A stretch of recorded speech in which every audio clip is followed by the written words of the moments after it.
Okay, start in a moment here.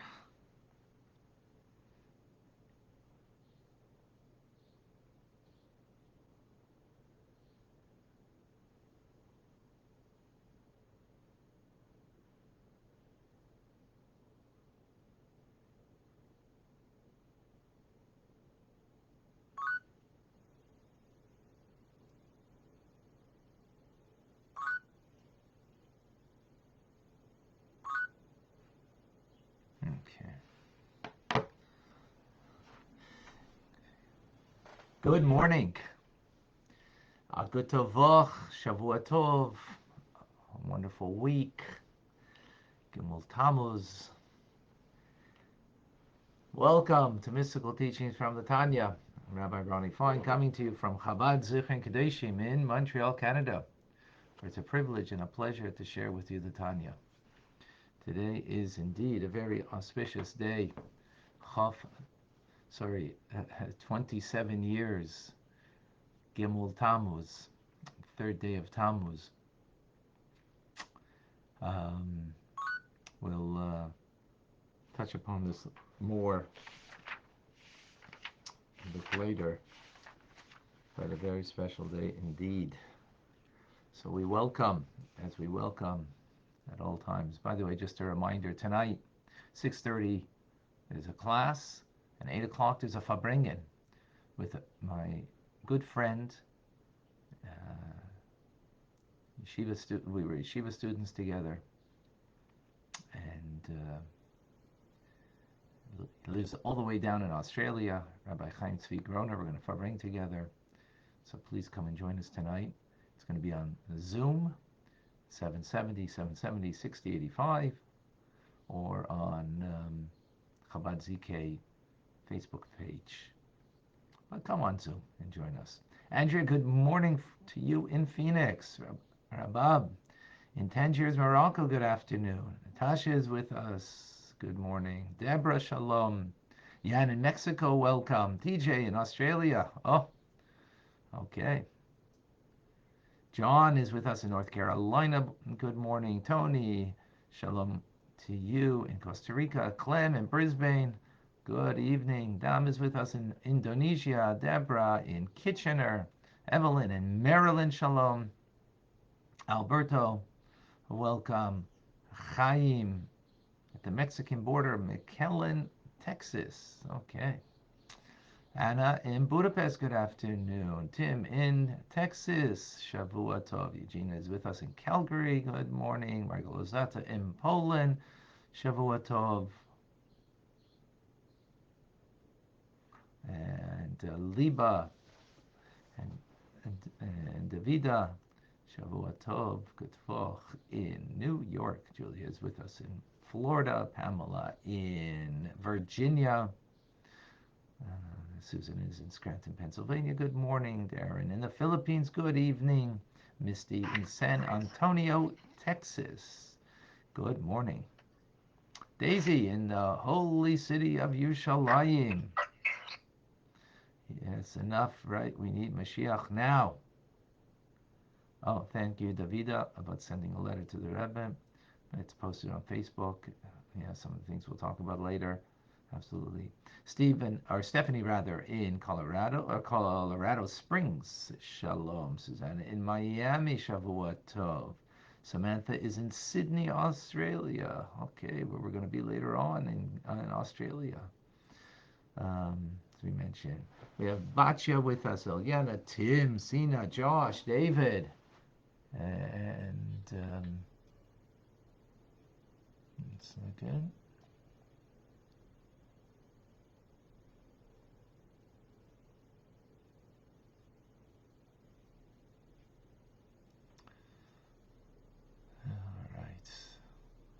Christo and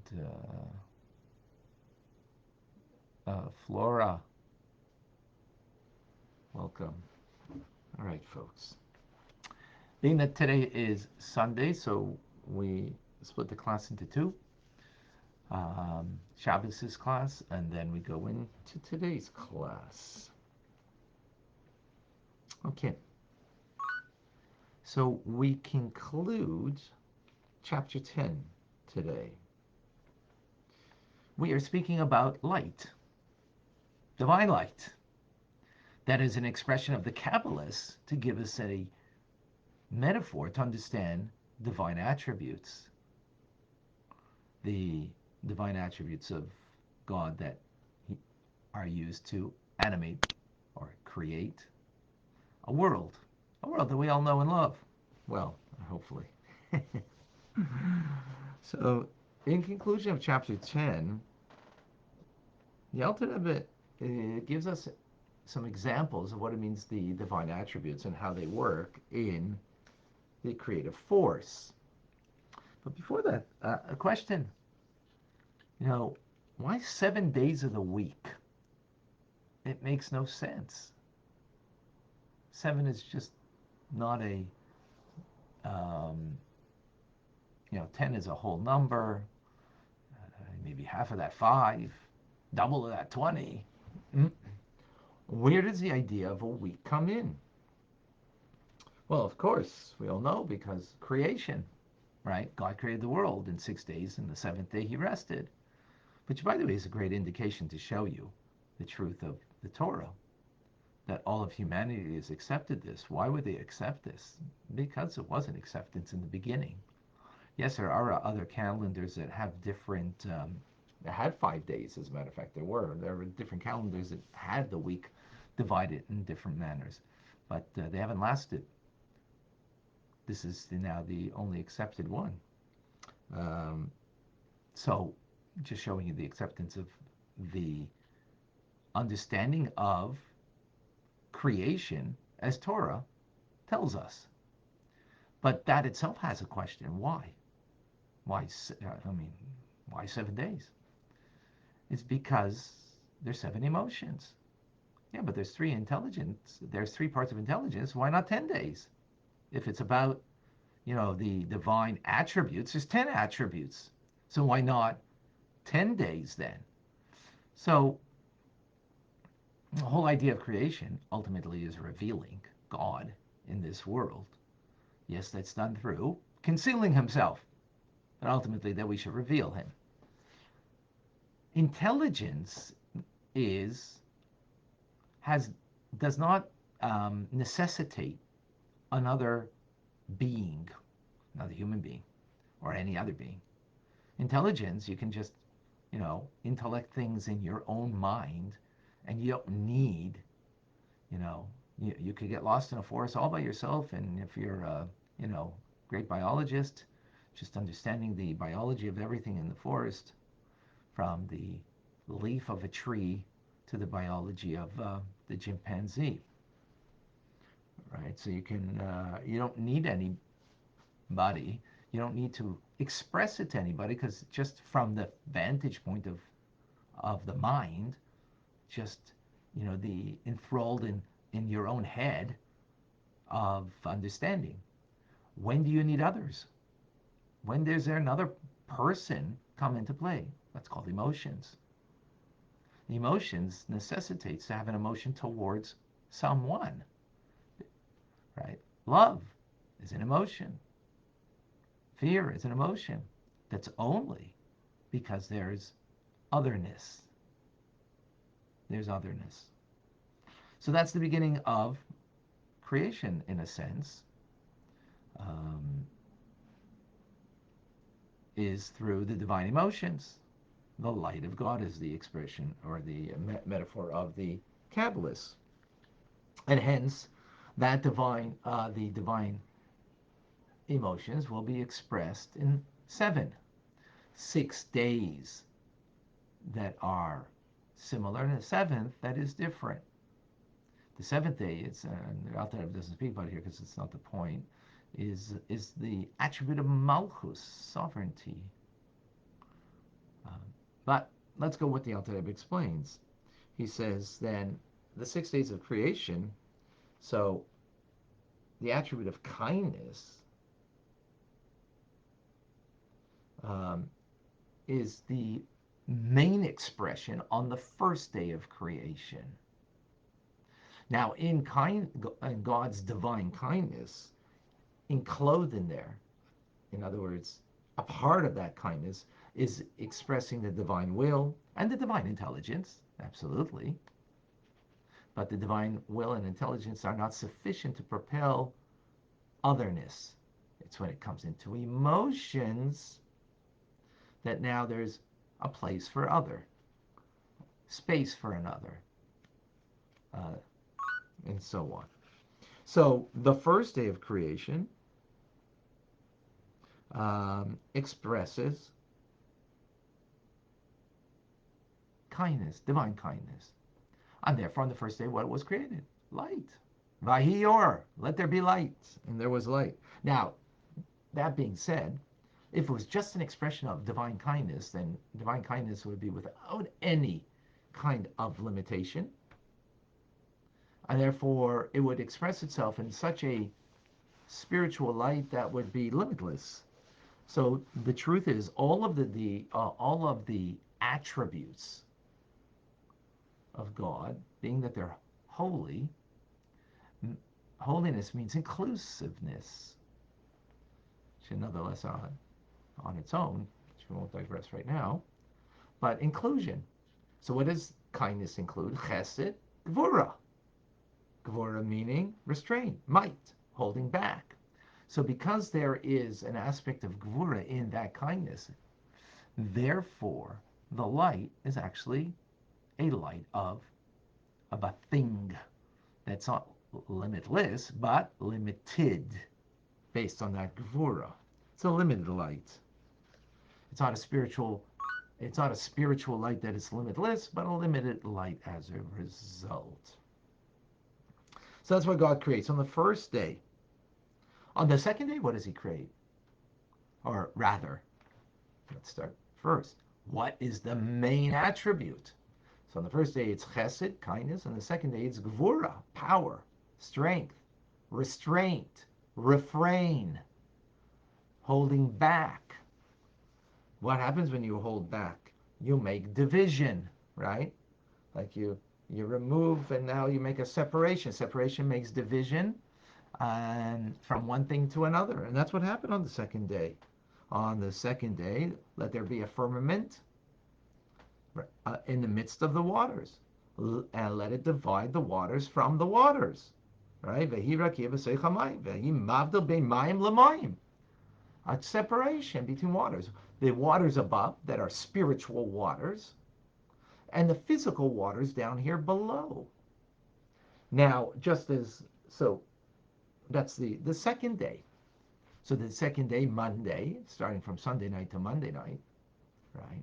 First day is from after Shabbos till till Sunday night, you know, sunset.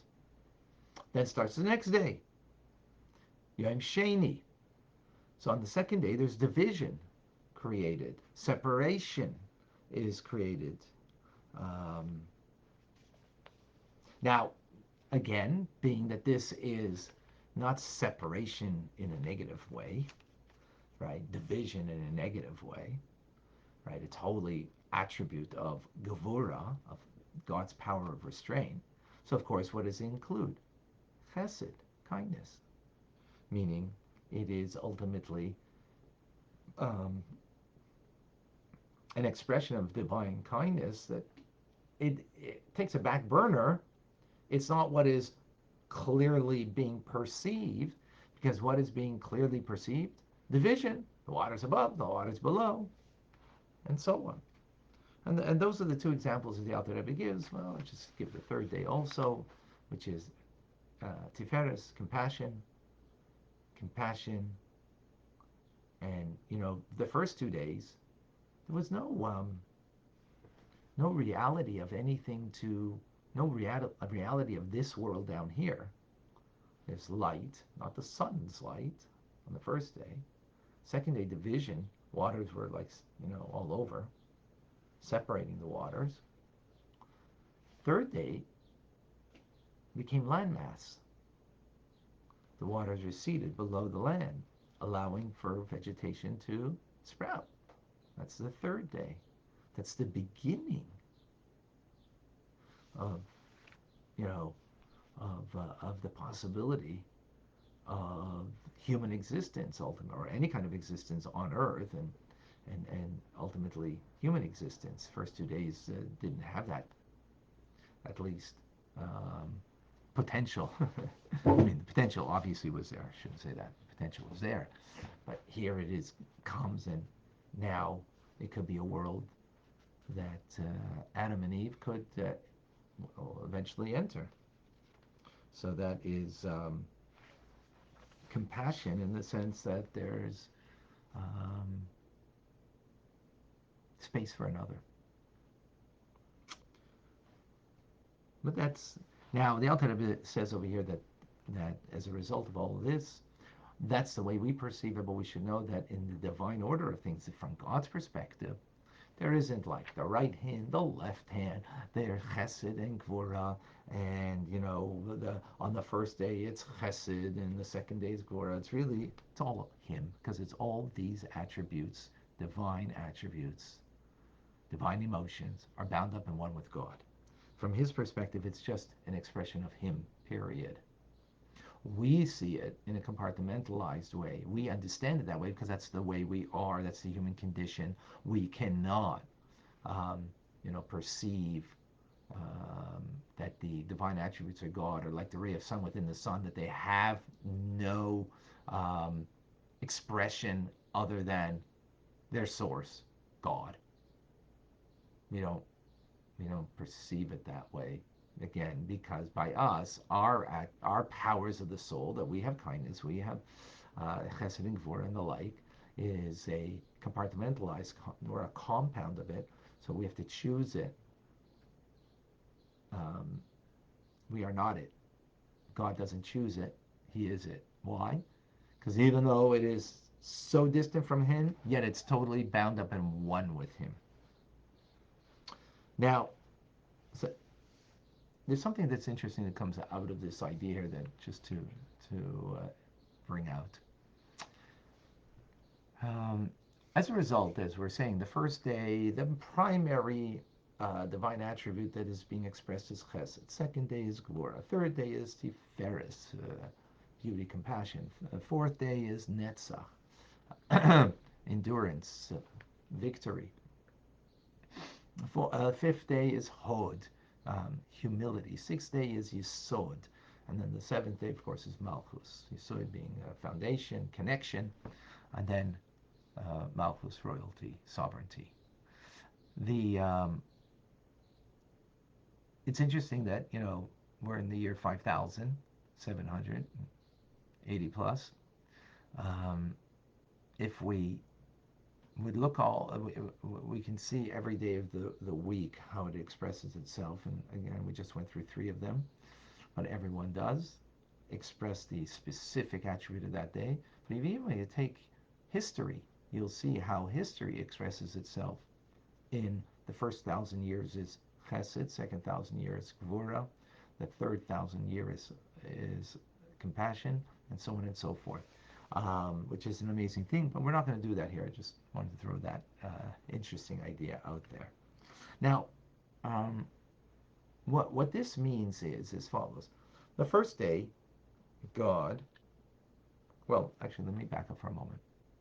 From this, we're going to get a concept of what time is.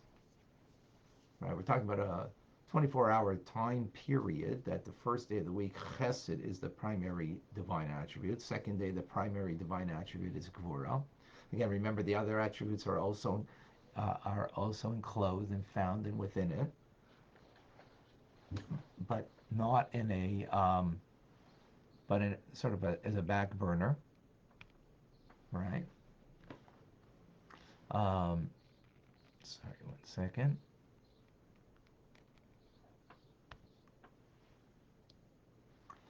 Now, so we have a concept of time over here. So how do you define time? Anybody? Does anybody know how to define time? Time isn't. People will say that, well, time is how long it takes you to get from one point to the next point. So you go into Waze, and you put in, you want to go from here to there, and it's going to give you the, approximate time of that you're going to get there. But that's not the definition of time. That is the measure of time. That's the measure of time. Time is not looking at your watch and saying, oh, 60 seconds just went by, 10 seconds just went by. That's a measurement of time. How do you define time? I will tell you, unless you've heard this before from me or from other in Hasidus, no one knows. No one knows. Because it eludes us. Well, time is exactly as we explained. The first day of the week, Chesed is the shining light of that day. What happens at the end of the day? Well, it removes itself, goes back up. Then what comes next? Another light of God that is shining. So it's time, a flow of divine energy that enters in the world and then leaves the world. So you have time of a year. A year has, or even a decade, let's say, a millennium. You have a decade, you have a year. All of those are funnels of divine light that enter into the world, a particular kind of divine light, and then removes itself. And that's what you have, a 24-hour day, which, by the way, that itself also is very unusual. Why is there 24 hours? Where does that come from, 24 hours? It doesn't make sense. Why not 10 hours day, 10 hours night? That's a divisible number. Where's 24 come from? So as we explained before, if you recall, God's name, which is the divine attributes, by the way, as we've explained in the past, but we're not going to go into that explanation right now. But God's name has 4 letters to it. And if you take 4 letters, if I can find God's name, well, you don't know, Yud K Vav K, the Tetragrammaton. If you take that name and every power of God is 2 letters that make up a minimum to make up a word. So you have 4 times 3 is 12. So you have 12 hours a day. Each 2 letters is a different divine energy that enters into that particular hour. What happens in the hour? It goes back up. And then comes a new combination of 2 letters that come down and give vitality for that next hour. And then how do you have night? Well, then you do it backwards. And that's why night is, so to speak, darkness. It's backwards. And then you have time. That's a tick-tock. Tick comes in. And what we talk in that hour, the mitzvahs that we do, that we say and we do, talk, tick, comes in, a flow of divine energy. And then what goes back with that divine energy is the mitzvahs we did in that hour, and they go up. That's time. So we have it in all different measurements, a year, a week, a day, an hour, a minute, second, and so on and so forth, right? That's the definition of time. Fascinating. Any questions, any comments?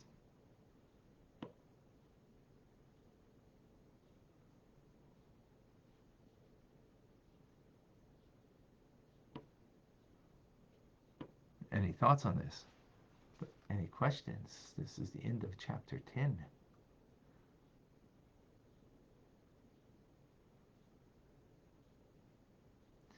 Golda.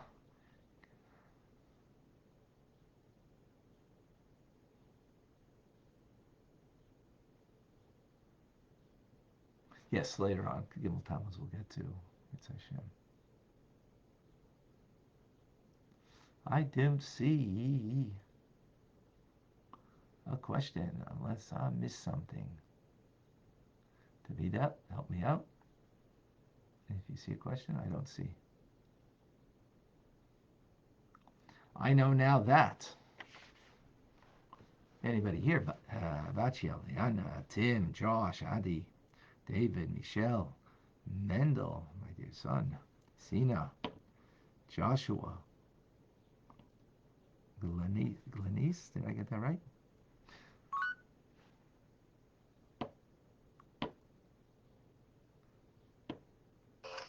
Hello, Hi, Abby. Rabbi. Hello. Um, I think that, well, number one, I really liked this lesson. Um, Thank you. the hour, the hourly energies that you were talking about, I've heard of in a different way. Um, I was studying a little while back, astrology and Jewish astrology, and specifically, and I did see that, like, in the medieval era, um, it was thought that certain hours of the day had certain zodiac rulers, and so some people like wouldn't go out, at certain times of the day or do certain things at certain times of the day because of the hour. So I don't know. I just found that interesting. Right. All right. Thank you. So we don't buy into that concept. Certain hour of the day, not to go, and so on. But that's a different discussion. But yes, it is a similar. That's the concept of the zodiac. By the way, the zodiac is 12. Interesting, right? 12 months. Where does that come from? You know where it comes from? The 12 tribes of Israel. It's all based on Torah. Based on Torah, which also 12 months doesn't make sense, right? Where 12 months come from? Again, from Torah. Okay, excuse me. Is that why prayers are divided into time frames? Yes, Davida. Yes, that's why. Exactly there. In other words, there are auspicious times, as absolutely, like in the morning for prayer. Very good. Um, Dan, you had a question. Um, I need a question mark first. So you'll have to repeat it if you don't mind. Andrew, if God created the world in 7 days, is that not the definition of time to measure at least in terms of days? Again, that's a measurement of time. Um, that's the measurement of time. That's not a definition of time, right? We're good at measurements, but we're not good at definitions, right? Um, yeah. So Samantha, 12 zodiacs are the 12 tribes of Israel. So just add to to the idea that you just spoke about. So there is a concept of in Jewish teachings of the stars above and their formation and the way they are, and as a result of that, there's auspicious times and non-auspicious times. As a result of that, as my dear son Mendel reminded me. Um, uh, there are auspicious times and non-auspicious times. So there's a concept according to Kabbalah about making Kiddush Friday night, not between 6 and 7 because of the alignment of Mars, which is the concept of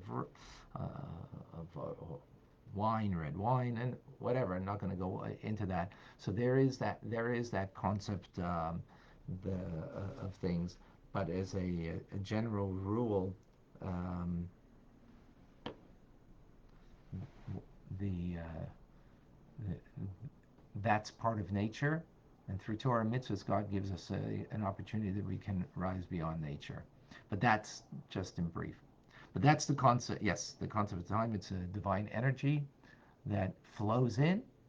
And what's also, by the way, unique over here, TikTok. This is my own little thought on it. A tick comes in, talk. What we talk, what we do in that hour. I'm making it up myself, this idea, right? But I mean, playing it off the word. But what the good we do in that hour has wings to it. It's elevated. Where is it elevated? To the heavenly divine attributes above.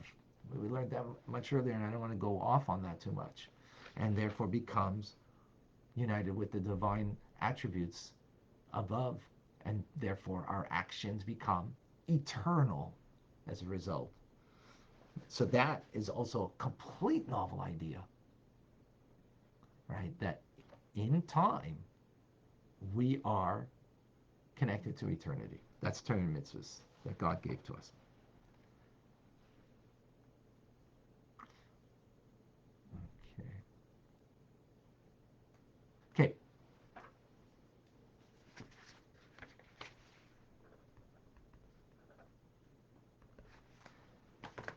We begin now, chapter 11, for the third of Tammuz, which we'll get into.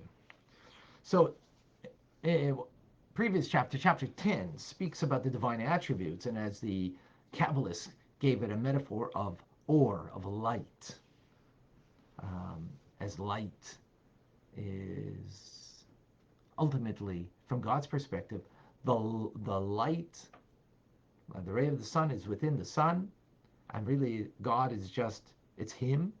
We perceive it though as the ray of sun comes out of the sun, disconnected from its source, and therefore we can perceive God's kindness, God's gvura, compassion, and so on, and we see it compartmentalized, as in different days of creation. Ultimately, it's just Him from His perspective. But when we speak about divine attributes, right, let's take from a human perspective, emotions. If you have an emotion of love, God has the emotion of love. That emotion, it's an emotion that is beyond expression. Because the fact that you love someone or something, you love Tanya, so you might be feeling that love right now or expressing that love or not.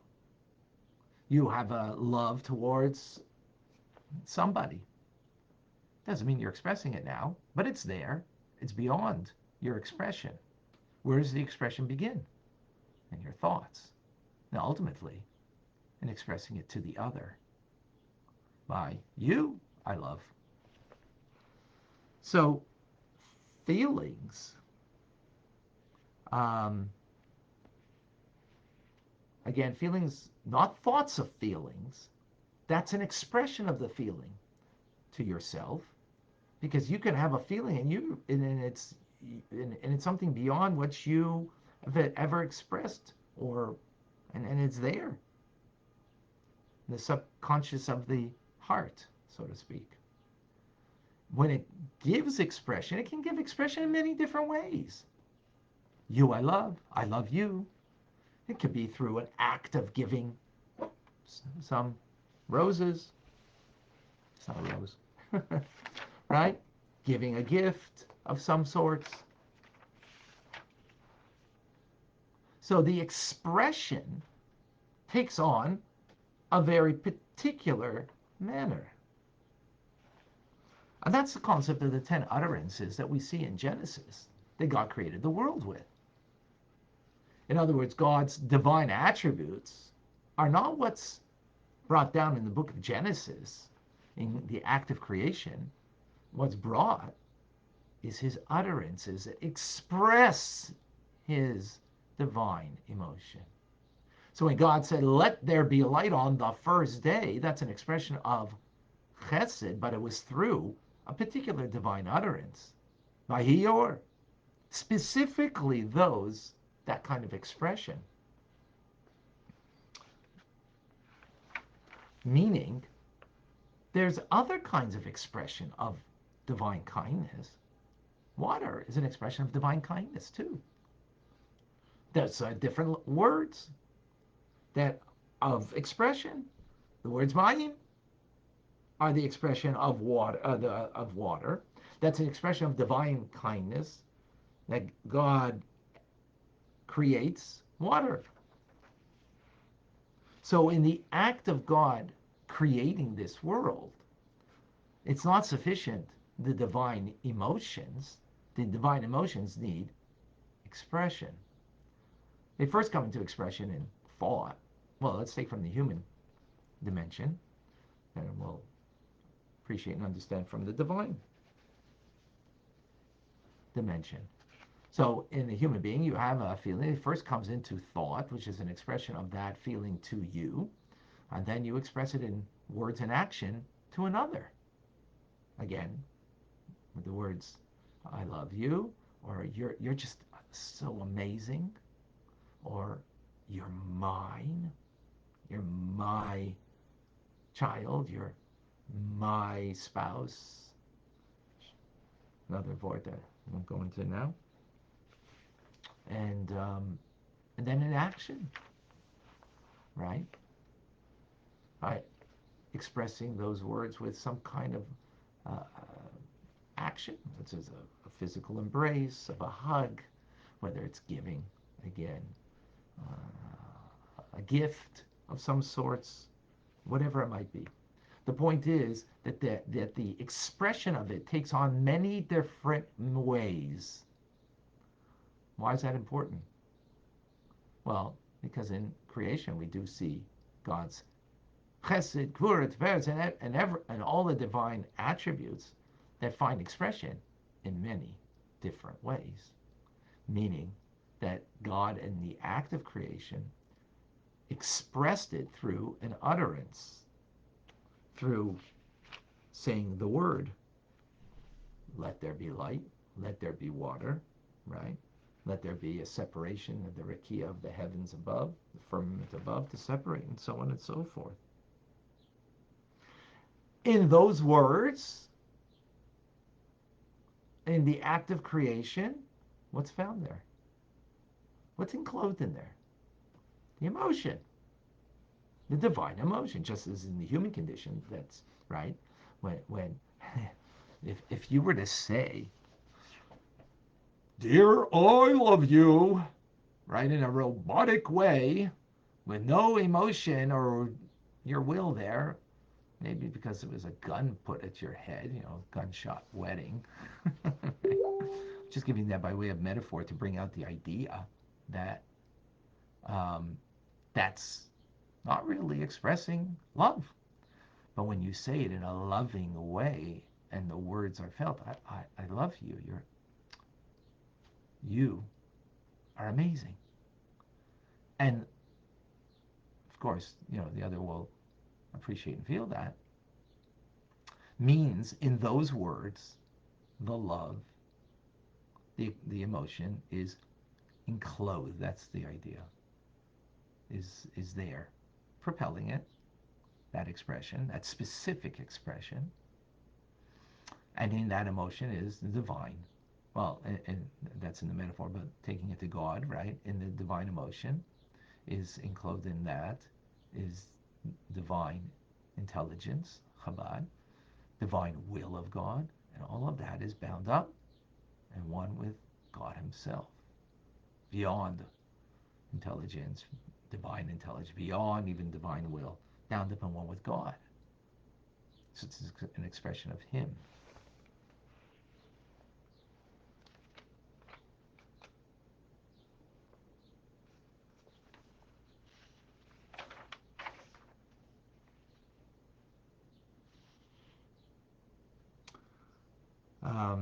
What we're seeing over here is the furtherance in the act of creator within creation, and taking it step by step through this, understanding the unity and the oneness of God in the lower level of unity of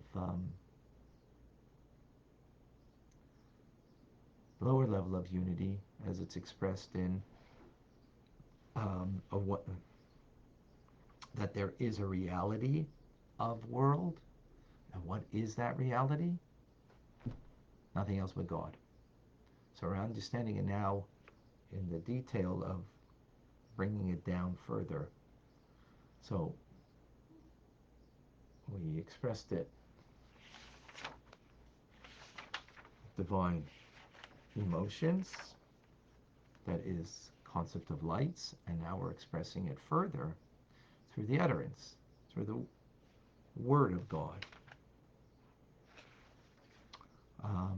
That is now revelatory. Revelatory in the fact that the divine kindness, just as in my heart that I have before I express in a specific way, um, is, won't find expression until you bring it into a word that now expresses to another. So it's in that word that now gives rise to otherness and the uniqueness of that otherness through that particular utterance. Light, those are the word or is the vital force that brings light into existence with its unique qualities of light. Mayim is the utterance that brings uniquely into existence water. Both of them are an expression of divine kindness, chesed, but they are expressed differently. And therefore, have different parameters and so on. Okay, that is the beginning of chapter 11. We'll continue with that tomorrow. I want to say a few words on for Gimel Tammuz. First of all, tonight, 6:30, we'll have Vida, if you can put up the Zoom, please. Appreciate it. And also, we'll have a Fabrengen. We'll have a class at 6:30, our usually Torah studies class every week. Come and join us for that. It's Gimel Tammuz, so make an extra effort to join us. And at 8 o'clock, we'll have a Fabrengen with a dear friend of mine from Australia, Rabbi Chaim Tzvi Groner. It's going to be wonderful. He's an amazing guy. I'm excited to hear from him. I mean, you'll hear from me too, but I want to hear from him. It's going to be great. And Brenda, Deborah, some questions. Okay, so please join us for that. Deborah, are the words "I love you" meaningless without some action or emotion? Yeah, obviously they can be dead words. They don't mean anything. If there's enclosed in them the feeling and the desire and the understanding of who you're expressing this to and so on, then it's really meaningful. Absolutely.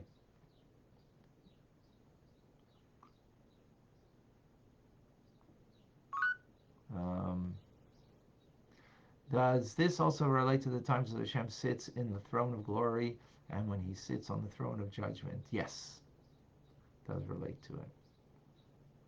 Okay, folks, please share I know now that. Dan, Samantha, okay. Okay, I think I got everything.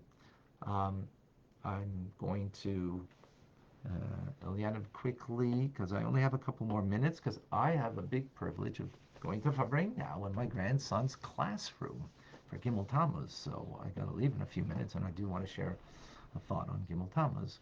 Eliana, go ahead.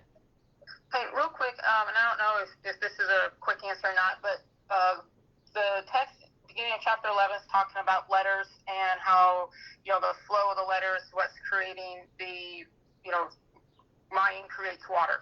Where does the letters begin? Because let's look at the letter Yod. It's made out of Yod, Vav, and a Dalet. Where do the letters begin if the letters are representing the utterances? The letters, you mean of the Aleph Beit? Yeah, like where does that originate? Because everything is spoken. So where is the power? That's God's language. That's the holy tongue. That's God's language, right? That He expresses to us in the Torah. So that that's where it comes from. God's expression in His divine wisdom that He gave us in the Torah. Okay, thank you. Okay, you're very welcome. Okay, whatever questions are, we'll continue tomorrow. Okay, we'll continue tomorrow. So please, if you have questions, we'll have more time tomorrow. Limited right now. Just a brief word, Gimel Tammuz. Gimel Tammuz, 27 years ago, or take it more than 30, over 3,000, 280 or more years ago, Joshua was battling in Gibeon. Jewish people were battling in Gibeon, and he needed more time.